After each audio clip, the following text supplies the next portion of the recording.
You're listening to The Extra Real with Jared Brown and Colin Ryan for a look at the bigger picture of film. with films from around the world, Through the decades, from movies you know and love. to movies you need to discover.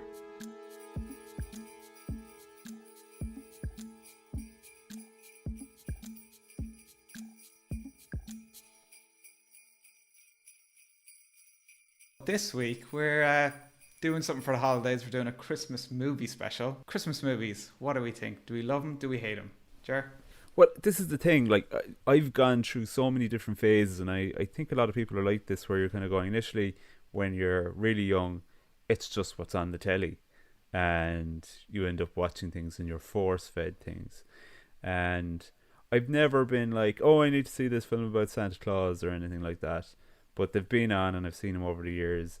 I think the big Christmas movies I remember being taken to see in the cinema were things like The Santa Claus, which I just only recently, the Tim Allen one, Yeah. which I only recently realised there was a pun in the title, which is really embarrassing.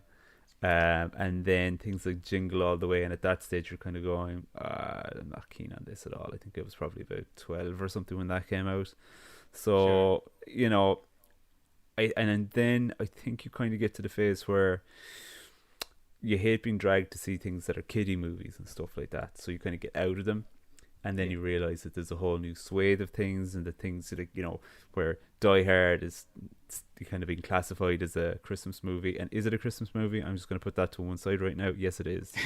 And shelve that for anyone. I can't understand how anyone could think that that's not a Christmas movie. And they obviously don't watch enough movies, and they're not watching the movie. So, yeah, that's, well, I don't know, what's your feeling on that? No, I'd agree. I think there's a feeling sometimes that if a film takes place maybe on Christmas week, but doesn't have like that Christmas dinner feel or Christmas morning kind of feel to it, that it's kind of not a Christmas movie. It just takes place in that time, and it could take place any other time. But no, Die Hard is definitely a Christmas movie. Grand, we sorted that. Like, and then after that, then you kind of go through the phases. Like, I personally now, at the moment, I'm quite happy to watch anything with someone, so that I can sit down and have that communal experience of watching something. So I will actively go out and I'll seek out something that it mightn't be my first pick or my type of Christmas movie, which, you know, involves something alternative, you know, something, whether it's action or something like that. I'm quite happy to find a family comedy type thing, so long as it's not Christmas with the Cranks, which I will say here and now is my least favourite Christmas movie. So that's kind of how I feel about it now. I do feel that you kind of oscillate in your vibes about Christmas and stuff. I think maybe years of working in shops as well puts me off Christmas. For a period, put me off Christmas music, but now I love it again. So yeah, it's a strange time of the year. What about you? Yeah, I feel with the movies, because I was looking up like websites yesterday and different films, stuff like that. I feel like there's kind of your classic Christmas movies. There's kind of your alternative Christmas movies. Then there are the really kind of cheesy ones, the Hallmark ones. And now Netflix have kind of made this similar type of kind of treacly, sentimental type Christmas movie as well. Absolutely. Yeah, but when I think of classic Christmas movies, I think stuff like Home Alone, as I said, Santa Claus series, Miracle on 34th Street. Little Women has that kind of Christmas kind of scene in it. Totally. Elf, The Muppet Christmas Carol, Scrooge. Obviously, It's a Wonderful Life is probably the king. And then National Lampoon's Christmas Vacation. And Testify. In recent years, Love Actually. Yeah. I love Love Actually. I remember there was a review of Love Actually in GQ going back to whenever it came out. And it was like, if you're single, 5 stars. Or, sorry, if you're in a relationship, Love Actually, 5 stars. And if you're a single man, it was like 1. Like, this is just not for you. But I really like it. It's a charming film. I probably prefer About Time a fraction more, but actually, Love Actually is, I'm okay with it. I have to disagree on Love Actually, because I think I've just seen it so many times. Yeah. Just every Christmas, it will just come on. And it will have to be watched, and I'm just like, oh, here's that bit again. Here's this other bit. It just drives me a bit nuts. But Yeah, I guess in recent years, then you've had, I suppose, more alternative ones that you've had, like Bad Santa, obviously. Yeah. Kiss Kiss Bang Bang takes place around Christmas, which I'd forgotten. Mm. Eyes Wide Shut as well, and there was the Joe Swanberg film Happy Christmas with Anna Kendrick in it. Awful. Yeah, and Very then there's disappointing. it was a bit disappointing actually. Could you put The Nightmare Before Christmas, or is that more Halloween one? I'm not sure. It fits into both, doesn't it? Yeah, Um, it does. yeah, and Last Christmas came out last Christmas, which I Oh yeah, really of course. liked. Yeah. Again, another charmer that will either turn your stomach or you'll just go with it. And Completely. yeah, I think your classification of the Hallmark type stuff and the Netflix and all of that sort of stuff, I think that's spot on. Yeah.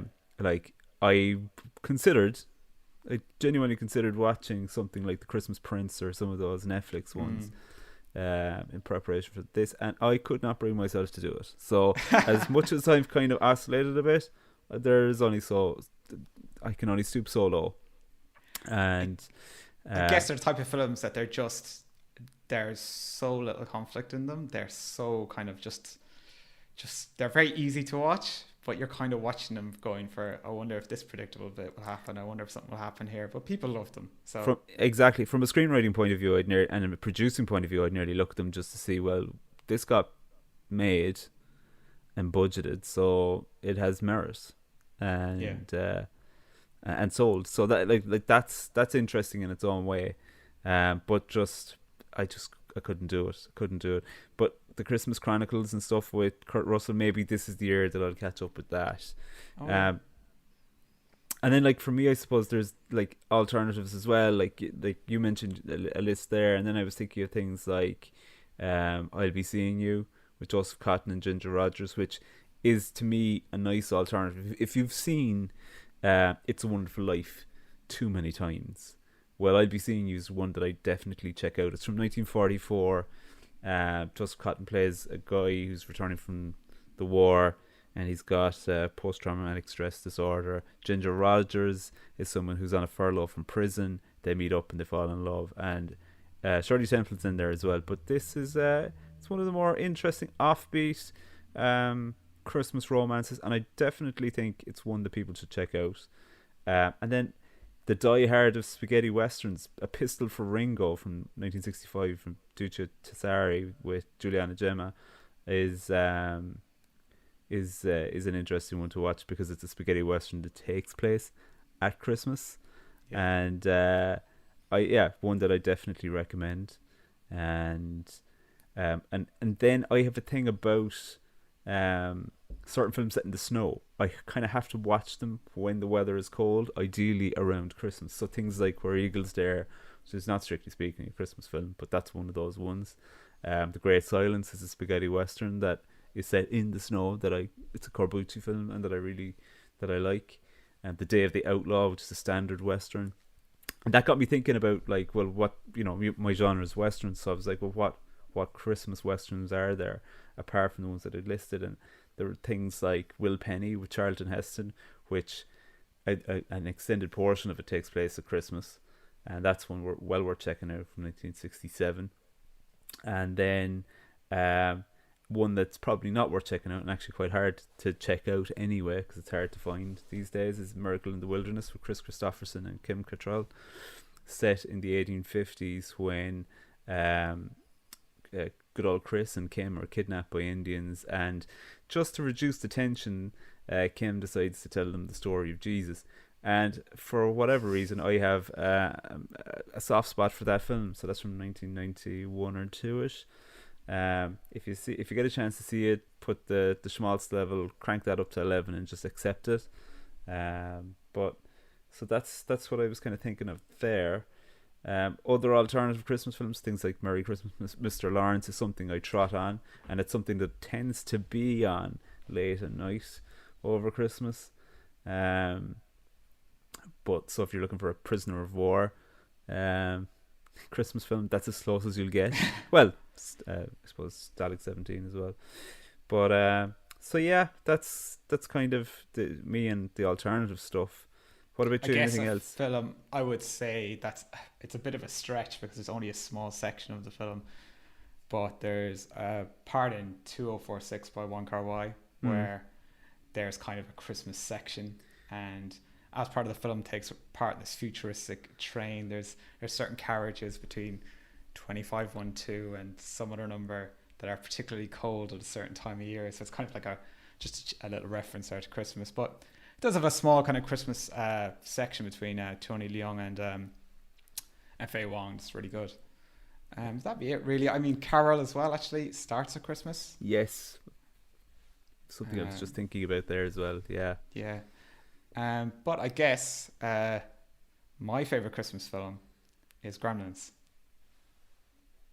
and that's really like something I want to talk about today, because that falls in that kind of genre like Die Hard, where people are like, is it a Christmas movie? And I've seen articles on it where people are like, oh, if it doesn't take place, if it didn't take place at Christmas, it wouldn't be a Christmas film. But it is written by Chris Columbus, who also went on to direct Home Alone.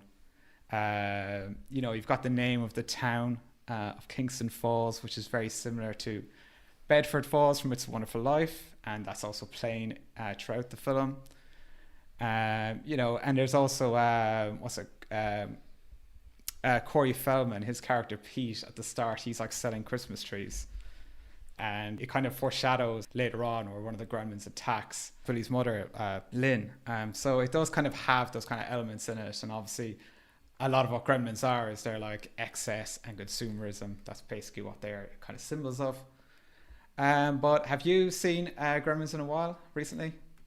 Yeah. I watched it about 2 years ago, and it holds up well. I think the practical creature effects and stuff like that really help, and I think there's just a nice I think with any of the films, particularly the ones that I like, there has to be some sort of positive vibe running through it, or a message or something like that has some sort of warm-hearted element, and it does have heart, and that helps. Definitely. And one thing I didn't notice about it, because I saw Gremlins really young. I was thinking about it today. I think the sequel, Gremlins 2, New Batch from 1990, I think that may have been the first film I went to see in the cinema. Really? Wow. I think so. I've got a weird memory of going to see it.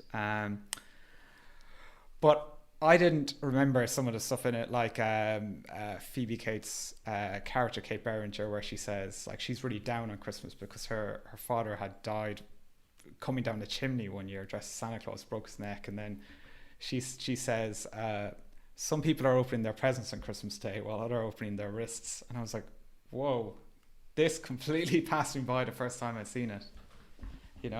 I just thought of it as kind of a cute kind of film, kind of fun, just kind of slapstick comedy, but I'd forgotten how many horror elements are in it and how actually violent it is. Mm-hmm. I mean, the story of it is pretty simple. Like, the inventor, Rand Pelster, gives his son a present of a mysterious creature called a mogwai, and it just comes with 3 simple rules. Don't expose it to light, don't feed it after midnight, don't let it get wet. And the weird thing about that, apparently the don't expose to light rule was created because some of the effects, they had to cover them in the darkness and stuff like that to kind of make them work. But yeah, no, I absolutely love Gremlins. Where do you like? Which is your favorite? The first one or the second one? I think I actually prefer the first one. There are a few elements of the first one that are a bit baggy, actually. Like Judge Ryan Hall's character, he's in it at the start and then he doesn't appear again throughout the rest of the movie. But I prefer the kind of the horror elements now that I'm a bit older. I think when I was younger, I did prefer the second one. I know actually Joe Dante prefers the second one because I guess the effects are maybe better and stuff like that. But it's more kind of played for comedy, and I prefer kind of having the horror elements of the first one. Yeah, I don't know. It depends on how I feel, really. But I think there's an awful lot that I just enjoy the second one more. But I think if I needed something with a slightly more wholesome story or narrative than the first one. But there are elements of the second one that I just love, like. Yeah. I actually think I was at that. I was in New York years and years ago, like 14 years ago, on a holiday with parents, and I think I made them take me to the building where the second one is shot. Oh, Just get a really? photo That's of or kind of something. cool. Yeah, yeah, yeah. Yeah. No, Gremlins, like, for me, is very personal. I remember I was on holiday with friends of mine, and we just one of them, like, after you do your leaving cert, to go on a holiday, get a really cheap place, and probably drink most of the money you made. But um, yeah, there was a huge gizmo in the shop. It was like about 5 foot tall, and I don't know how much it was, like 60 euro or something. My friend was like, "Look, before we go, we'll buy that." And I was like, "How are we even going to get it home?" So I think we both just bought small ones in the end. But like Gizmo as a character has kind of always stayed with me, and I found watching something like The Mandalorian that Baby Yoda or Grogu, that's very much kind of lifted from this. I think, Hmm. you know. Yeah. Cool. So you watched Krampus, right? I watched Krampus, directed by Michael Dougherty from 2015, and I watched it blind simply to give myself that feeling of, when you used to stay up late at night and watch Yeah. films, not knowing anything about them, and just really you're getting as honest a reaction as you can. So I had no expectations about this beforehand. Apart from knowing that Tony Collette was in it, I didn't know about the rest of the cast, so I just went for it. Plot wise, this is a Christmas survival movie with a twist. It follows a young boy who, while wishing for one of those Christmases like there used to be, inadvertently summons a Christmas demon, a Krampus. And it's basically like a shadow to old St. Nicholas, and instead of bringing presents, it's bringing mischief and in this case, lots of demons with it. So, what I think the director decided to do was create, initially anyway, a very kind of, it feels a bit like the perfect follow up to something like National Lampoon's Christmas, in that it's a classic Christmas scenario where everyone comes together and he ups the ante to that, up to all of it's up to 11, so they're not just trying to survive Christmas and themselves amongst themselves, they're trying to survive the onslaught of the Krampus. It kind of leads to a nicely blended mix of kind of puppet creature effects and CGI creature effects, which I think work really, really well.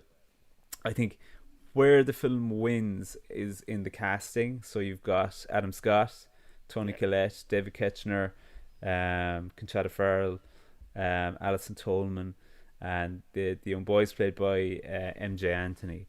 And so the casting's great. You can really kind of get around the table and absolutely despise most of them quite early on. And um, so then it becomes like a journey of redemption for the family in some way, shape, or form.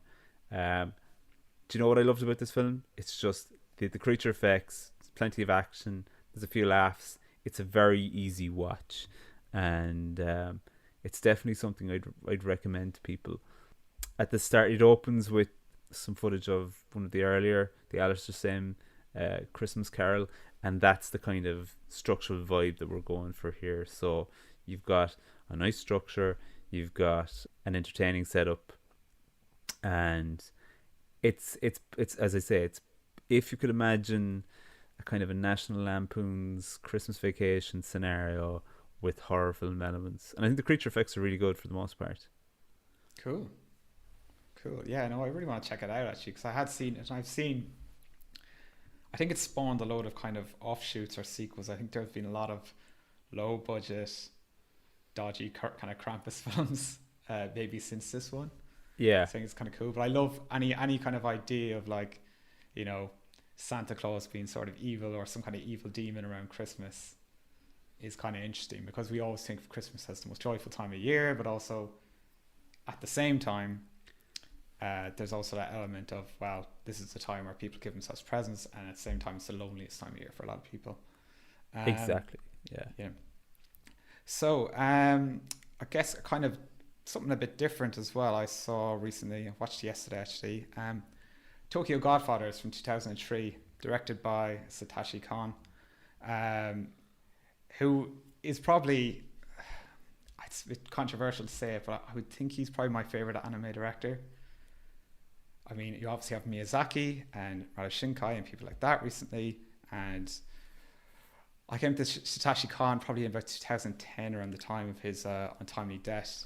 But the films that he did direct, Perfect Blue, Millennium Actress, and Paprika are outstanding films, as well as Tokyo Godfathers. I mean, Perfect Blue was a big influence on Aronofsky for Black Swan, and Paprika is very similar to Inception in how its story is told. But this film is also kind of a reference to a John Wayne film called Three Godfathers from 1948.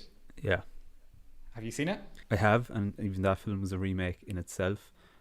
It's one of those Ford Wayne collaborations that I watched innumerable times growing up.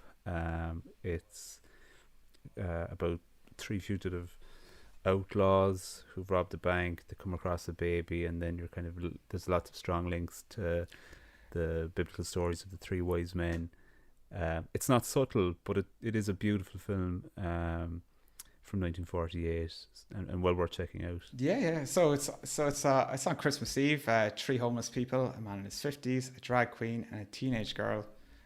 They find a baby and try to return it to its mother. And it's again a bit like Gremlins. It's set around Christmas, but there's no real like Christmas Day is happening now. They find the child on Christmas Eve, but you don't really get a sense of, as the days pass through, what date it is exactly. And there are kind of Christmas references throughout. Like there's this number 1225 that keeps kind of turning up. It appears like a number on a key, on a cab fare, addressed in a newspaper. But recently this film was actually restored by a company called G Kids and Phantom Events. And to watch it now, it looks like outstanding. It looks really good. And I think what sets Khan's animation apart from other anime directors is his characters and kind of facial expressions and stuff like that. Real kind of beautiful kind of like lines in people's faces and stuff like that. And it's definitely a film about kind of a surrogate family, about kind of estranged families, about people. And it's in kind of the great tradition of a lot of Christmas movies. There's kind of lots of coincidences and pieces of luck throughout. So like they'll turn up in a place and everything will seem to be going to pot, and then somehow something will turn up and will aid their journey. Just the right time kind of thing, but it kind of adds to it, and it really does kind of flip the traditional kind of biblical Christmas story on its head. Of course, this time it's like instead of three wise men coming to see the baby, it's this time they have it and they're trying to return the baby. But it's a brilliant film. It's got a lot of layers to it. It's got, like, as I said before with Khan, like as well as drawing beautiful characters, he's really well able to give characters like multi-layers, like loads of layers to each character, and kind of give them like humanity. Someone who may seem like a bad person may have kind of something nice within them and stuff like that. So I kind of like that there's kind of always shades of grey with each of the characters.